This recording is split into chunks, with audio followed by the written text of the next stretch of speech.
main proponents for the return of the former finance minister, and also a critic of the handling of that case by the Office of Special Prosecutor. Mr. Martin Kpebu, you are welcome to Eyewitness News. Yes, thank you. Thank you, Martin. Yes, Sandra. Yes, Happy New Year to you. We are speaking for the first time this year. Yes, Happy New Year. Happy New Year. Yes, sir. Yeah. Good. I feel to say, and everything is going on well. I know if it was 2 years ago, you'd have said, Afisa Sena Akufo-Addo is no more president. Now that he's president, he's no more president. Okay. When you woke up this morning and saw news that Ofori Atta had been locked up by ICE in the US, how did you feel?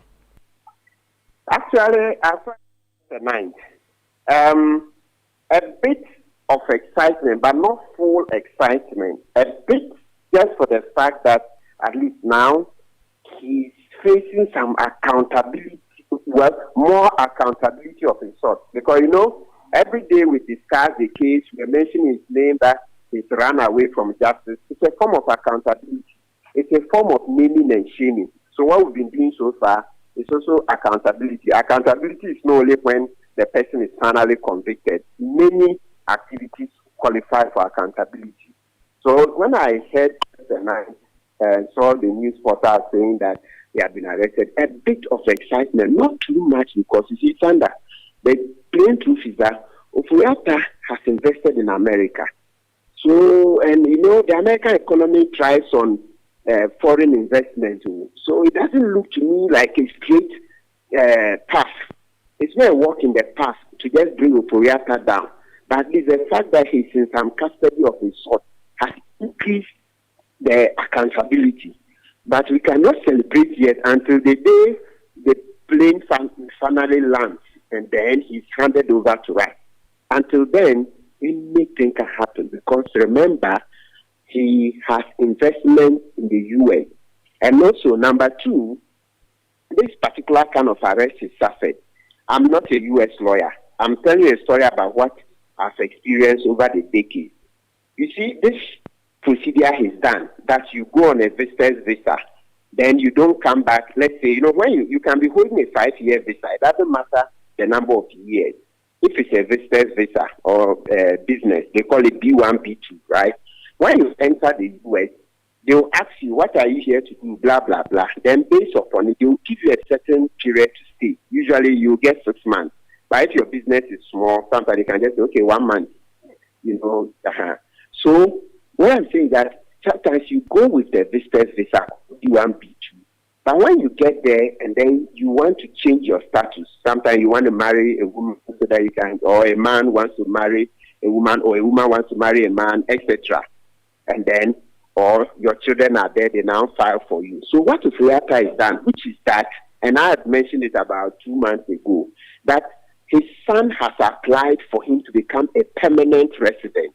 So that one is a different status. So I'm saying that thing is very common. Over the decades that we've been going to America, the Americans do it a lot. You go and then you don't come back after 6 months. You stay in there till the papers are ready. Then they need to pay a penalty. That's it. So based on my experience, if that is all that there is to it, he overstaying his visa because he's applied for permanent residence. It's something that Ghanaians routinely do. And not only Ghanaians, I'm sure other foreigners do. So this arrest, until I see that, they say now we've changed our law, we don't support it at all, we just bring him home, I cannot get excited. So remember what I've told you is what I've experienced over the decades, knowing America a bit and how people go and change their status. So I want to see the final decision. Are they bringing him home? Then we can get excited. But until then, the detention alone doesn't say much.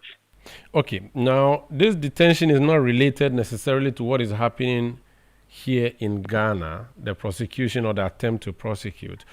What do you reckon our state institutions that have been looking for him can do now? Has he become an easier target for the state now, so that he's already in detention? It would be easier to repatriate him, or you think that this ICE issue may not necessarily work in the favor of the Office of Special Prosecutor, for instance, or the Attorney General? Good.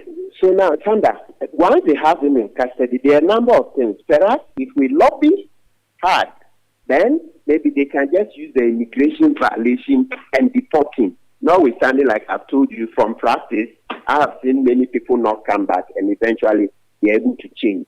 So we can lobby and see. You know, they always tell you that to every law there's an exception. Every law has an exception. So maybe if we are lucky, then they can use it, find a way to deport him. So let's negotiate diplomatically.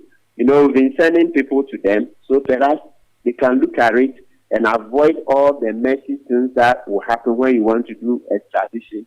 And then they can bring him down straight away, right? As I said, but don't forget his investments there, etc., complicate the matter, and also it sends a wrong signal to other investors. And as I've told you, the U.S. economy is in a lot of foreign debts. So there's that side. So we support it on, ideally, we should do it that way. But practically, there are challenges. Now, when it comes to the extradition, extradition, they have to prepare court papers, etc., and then go to court. So right now, so we can pray also that then, wherever they are with it, they should hurry up so that they can, if their ICE is not going to deport him straight away, then the Justice Department, the FBI and Justice Department can take him. So meaning that they should prepare their court cases quickly enough to be sure that at the point that if the ICE is not deporting him, then the Justice Department and FBI can take him. And I think with this, maybe you see yesterday, Arise Ghana said they will be picketing at the U.S. Embassy, right, to help Ghana support for him to be brought back home early. And it's good. Some weeks previously, I had stated that we're doing a demo to go to the U.S. Embassy.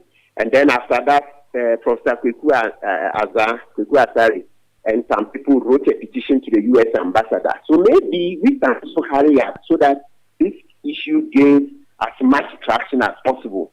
So that if the ambassador reports to Washington that, hey, Charlie, Ghanaians have become, a lot of Ghanaians have become conscious, and so we understand what's going on.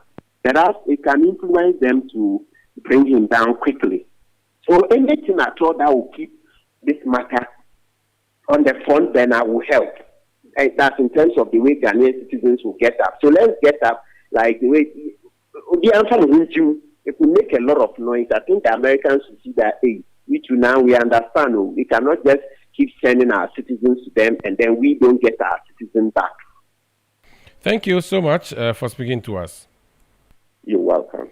That's Martin Kpebu. He's a private legal practitioner. This is Eyewitness News on 97.3 CTFM. We'll return with more. Please stay with us.